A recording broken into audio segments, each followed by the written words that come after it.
Assalomu alaykum aziz qarindoshlar. Hayotimiz psixologiya 14-nji darsimiz. Xoş geldinglar.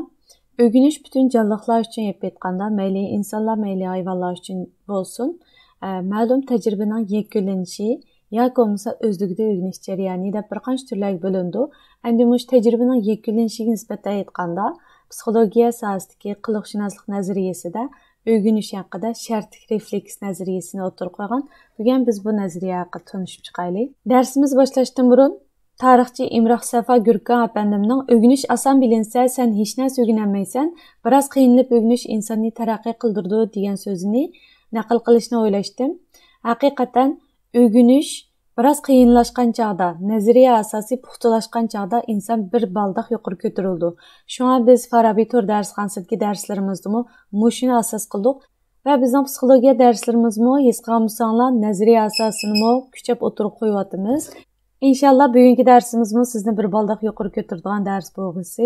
Rossiyalik danliq fiziolog Ivan Pavlo sho'lgayniki hazm qilishga bo'lgan ta'sirini o'lchmoqchi bo'lgan tajribasida shuni bayqagan. Itlar yeydigan narsani ko'rish bilan latiga yemasdan sho'lga ajratib chiqargan.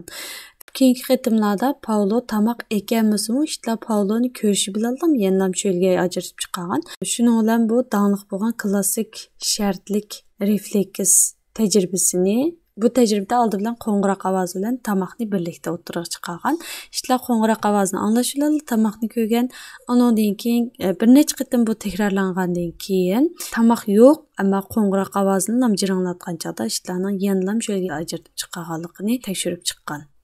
Misalda qarasak, shartsiz g'idolovchi go'sht yoki shu ishni yaxshi ko'radigan yemeklik shartsiz refleks bo'lsa, ishninki shu yemeklikni ko'rgandan keyin yana hech qanday shart qo'ymasdan, ya'ni hech qanday shart yo'q, ya'ni sen yemeklikni bersang men sho'lguyimni oqtirmay emas, balki har qanday inson yoki hayvonda yemeklikni ko'rgan chog'da tabiiylam sho'lga yoqadi. Undan keyin shu har qitim yemeklikni bergan chog'da qo'ng'iroq chirangladi va buni sho'lga yoqdi. Keyingi qitimda bo'lsa yemeklikni bermadi, ammo qo'ng'iroqni jiranglatdi. Yana sho'lga yoqdi. Chunki bu yerda shartli g'idolovchi shu qo'ng'iroq amaliyotda hech qanday munosabati yo'q go'sht bilan, ammo har qitim go'sht bilan billa jiranglag'ashqa bu ishi mush qo'ng'iroq jiranglagan chog'da menga tomoq berildi ekan degan chikisini bog'lagan. Shartlik refleksning paydo bo'lish, kuchayish, ojizlash, yo'qolish jarayoni bo'ldi. Bu qo'ng'iroq bilan billa berilgan vaqtida izchil kuchaydi. Kuchaygandan keyin endi go'shtni yo'qotib, go'shtni yo'qotib har qitim qo'ng'iroqni jiranglatib, bir qitimda oqidi, ikki qitimda oqidi, bir qitimda o'sha ikki qitim oqidi, undan keyin oxirlariga kelganda bag'an sirik az deyib, ondan hech oqmaydan bo'ldi. Baribir yo'q ekan deb. Bir mazgil to'xtagandan keyin, undan keyin yana qaytadan bir shakllanib qilish mumkin. Buni qaytadan paydo bo'lish deymiz. Rossiyalik fiziolog Ivan Pavlo klassik shartlik refleks nazariyasi bo'yicha 1904-yili Nobel mukofotiga erishgan va undan keyin bu Pavloning mush nazariyasi bo'yicha bizning kundalik hayotimizda bo'lsin, mayli har qaysi sohalarda bu nazariya nihoyatda jiq ishlatilishga boshlagan. Masalan, Pavloning tankeshlari deb atalgan ishlar Ikkinchi dunyo urushida nihoyatda cho'ng rol o'ynagan. Germaniya qo'shinlari Sovet chegarasiga kirgan vaqtda Sovet askarlari ishlarni munda tarbiyalagan. Ularni bir kun ichida osh qo'ygan va eng bir qo'sqa ichib ketgan vaqtida o ishlarni oldiga tank haydab kelgan va shu vaqtda ularga tomoq bergan. Va har qitimda tomoq berganda tank haydab kelgan. Demak, bu ishlar klassik shartlik refleks orqali tankini ko'rsam tomoq ber deb o'ylaydigan bo'lgan va bu ishlar bomba tengib Germaniyaning tanklariga qaratib qo'yib etgan. Bu ishlarni shu tomoq izlash niyatida tankga bak yaqinlashgan va bomba portlagan. Shu sababli hatto Germaniyaning necha yuzdan ortiq tanklari bombardimon bo'lib ketgan deb qaralgan. Chunki tanklarda bevosita holda inchkilik bilan o'q atqil bo'lmaydi ekan.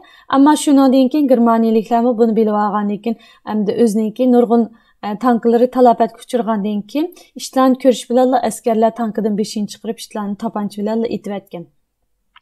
Biz oldingi soatlik darsimizda zaharni tushunib o'tgandik. Ya'ni ba'zi odamlarniki shunday sirtlarda, tuyuqsiz ba'zi yerlarda aylanib qolganligi, zahar chekkanligi tufayli o'lib ketadiganligini ko'rimiz ham vatandami bunday ishlarni ko'p anglagandik. Bugungi darsimizda shuningga munosabatlik alayda bir sababni o'tirib qo'ymoqchi. Manhattan'da ajoyib bir ish yuz bergan.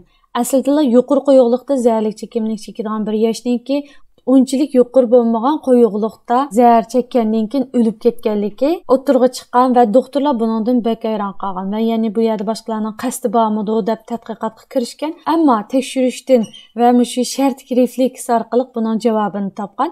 Zahar har qatim badanga kirgan vaqtida badan o'zini qo'g'dash uchun uningga qarshilik kuchi paydo qildi va bu vaqtda tolerans shakllandi, ya'ni u bardoshlik kuchi shakllandi. Mayli shu og'riq kesadigan dorilar bo'lsin, mayli shundoq zahar, heroin degandek moddalar olsun badan kirgan vaqtda işte bağın seri tolerans kuchaygan vaqtda, ya'ni bardoshlik berish kuchi kuchaygan vaqtda, ya'ni siz beshida tuvan toz bilan boshlagan bo'lsangiz, tuvan qo'yuqliq bilan boshlagan bo'lsangiz, keyin bag'an sir yuqori o'rlatmaycha o ta'sir qilmaydigan bo'ldi. Bu odam uyda bag'an sir yuqorilgan bir qo'yuqliqda chekib kunib qolganligi uchun, ya'ni badan uy bilan shu qo'yuqliq miqdorini o'ziga shartlik refleks qilib shakllantirgan va bu odam ya'ni bu yosh sirtqa chiqib chekkan vaqtida bu yerdagi shartlik refleks, ya'ni shu uy muhiti, ash ko'ngan quyuqliq degan bütün hammasi yo'qolib ketdi. Yo'q sirtda, undan keyin masalan 10 darajada chekib kunab qolgan bir yosh sirtda 5 daraja bilan o'lib ketganligining sababi shunda o'tirg'i chiqqan. Hayotimizning yana nurg'un misollar olishimiz mumkin. Agar siz kichik vaqtingizda birla ish tarafidan tishlanib qolgan yoki bo'lmasa qo'rqitib ketgan bo'lsangiz, shuningdan keyin har qanday ish ko'rsangiz qo'rqib ketishingiz mumkin.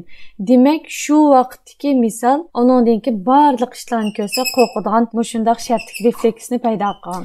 Qiliqshunos psixologlarning otasi deb atalgan Watsonninki kichik Albert tajribasi nihoyatda da'liq. Ya'ni kichik Albert aslida hech qanday hayvondan qo'rqmaydigan, ya'ni bir yaşdan burun har qanday hatto shirni yo'lvosni yeniga akab bersin, buvoqlar hech qo'rqmasdan burutini quloqlarini tortaverdi. Ya'ni hech nimadan qo'rqmaydigan bir buvoq. Mana sol tarafdagi rasmda aslida hech nimadan qo'rqmagan o'ltagan. Har qatim oqchashqanni kichik Albertning yeniga akagan vaqtda Watson nihoyatda ching ovozni, to'mirning nihoyatda jang'ida ovozini chiqargan va Albert o ovozdan qo'rqib ketgan. Yana buvoqlar ovozdan qo'rqdi bilmas, ovozdan qo'rqib ketgan. Yana bir qatim kelgan chaqda yana shunda qo'rqitish orqali uningdagi o ovozni chiqarmagan taqdirdami hammamiz buni faraz qila olamiz. Albert o chashqanni ko'rishilarga qo'rqqan va hatto bu shunchalik keng darajada yeyilib ketganki, Albert har qanday tuklik narsani ko'rishilarga mayli shu rasmdagi to'shqan bo'lsin, hatta uningdan keyin tuklik yumshoq narsalar bo'lsin va shu Watson apandim o'zimi oppoq soqol taqib Albertning qishig'i kelgan chaqda qo'rqib ketgan.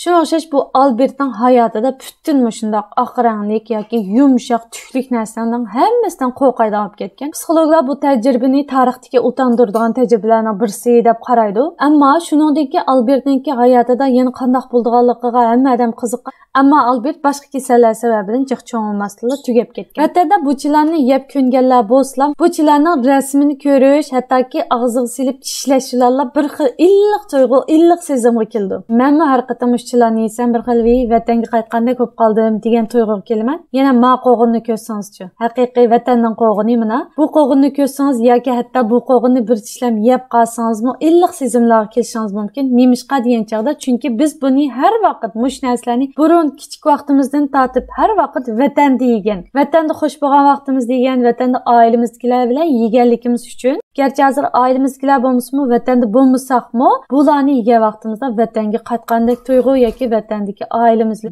birdek bo'lgan tuyg'u g'ilpal bo'lsinmi kelishining sababi mush shartlik refleks. Endi mushunda Coca-Cola e'lonlarida bo'lsin, mushunda e'lonlarda nemishqa qizlarni, hattoki men xijilib chiqarmadim, ammo naytim ochiq kiyingan qizlarni chiqardigandi. Chunki e'lonlarda qizlarning go'zalligi yoki yalang'och badallari bilan kishilarni o'ziga tortish va kishilarda istak uyg'otish orqali mushu e'londagi narsani shartlik refleks holda mushni shakllantirmoqchi va har qatim mushu narsani sirtlarda, do'konlarda ko'rgan chaqda insonda bir xil alayda hayajon va hissiyot qo'zg'aldi. Demak, bu e'lonning muvaffaqiyati shu bo'ldi. Yahudiylar bolalar tug'ilgan vaqtida Tavratga asal sugab bolalarga yaltidi ekan va shu orqali Tavratni yaxshi ko'rgizgan deganni biz burun Yahudiylarning farzand tarbiyasi degan kitoblardan o'qigan bo'lishimiz mumkin. Bola asalni tetidi, asalning tatliqligini his qildi va har qatim Tavratni ko'rgan vaqtida asaldagi hiliqi tatliq his keladi va Tavratni tatliq deb o'ylaydi. Bu vaqtda bizga qanday ilhomlar kelishi mumkin? Ya'ni bolalarning Qur'onni yaxshi ko'rishi uchun ota-ona bo'g'uvchilar va ustoz bo'g'uvchilar nihoyatda diqqat qilishimiz kerak. Biz Qur'on o'qiyotgan vaqtda, bolalarga Qur'on o'rgatayotgan vaqtda yoki oila ichidagi Qur'on bilan mashg'ul bo'layotgan vaqtida bolalarga yaxshi muomala qilsak, illiq muomala qilsak, tatliq narsalarni bersak, bolalar Qur'on bilan shu tatliq hislarni shartlik refleks qilib bog'laydi. Agar Qur'on ustozi bo'lsin yoki ota-ona bo'lsin, bola Qur'on yodlayotganda yoki Qur'on o'qiyotganda uningga nihoyat qo'pol tegsa, vaqirsa, ursa, bu ish va to'xtamay qaytlansa, xuddi kichik Albert har qatim aslida qo'rqmaydigan chashqanni ko'rgan chog'da qo'rqib vaqirab yig'laganga o'xshash, bolalarmi aslida Qur'onni yaxshi ko'rgan yoki Qur'onga nisbatan hech qanday tushunmaydigan bir hissiyoti bo'lgan bir bola qo'pol tekkan, urgan, vaqirgan ustozi yoki ota-onasi tufayli Qur'onni har qatim ko'rgan chog'da shu nachar his tuyg'uni inkos qildi. Ya'ni har qatim ko'rgan chog'da shunday bir hissiyati bo'ldiki, Qur'onga qayta qarag'isi kelmaydi yoki zerikish, seskinish tuyg'usi bo'ldi. Bu bolalarning o'zligidan paydo bo'lib qolgan ish emas. Biz balkim kichik vaqtida shundoq ustozlar yoki shundoq ota-onalar yoki o'zimiz tufayli shundoq qilgan bo'lishimiz mumkin. Albatta Qur'onlar emas, matematik ma'lumotlik, matematikani yaxshi ko'rib qilish, biologiya ma'lumotlik, biologiyaga beko'shib ketish degandek ishlar bizning o'qish hayotimizda birinchi yuz bergan. Bu ustozni hammalarga misol qilib bir ko'rgazgim keldi. نرحب في حرف النون. السلام عليكم يا حرف النون. السلام عليكم يا حرف النون. كيف حالك يا حرف النون؟ يا حبيبي يا حرف النون. حرف النون نور ونجوم. حرف النون. Mushtaq güzel ustozlarning ko'plab chiqib, millatimizning farzandlarini yaxshi yetishtirib chiqishi orzusi bilan darsimizni oxirlashtiray. Hammalar o'zinglarni asranglar. Allohga emanet.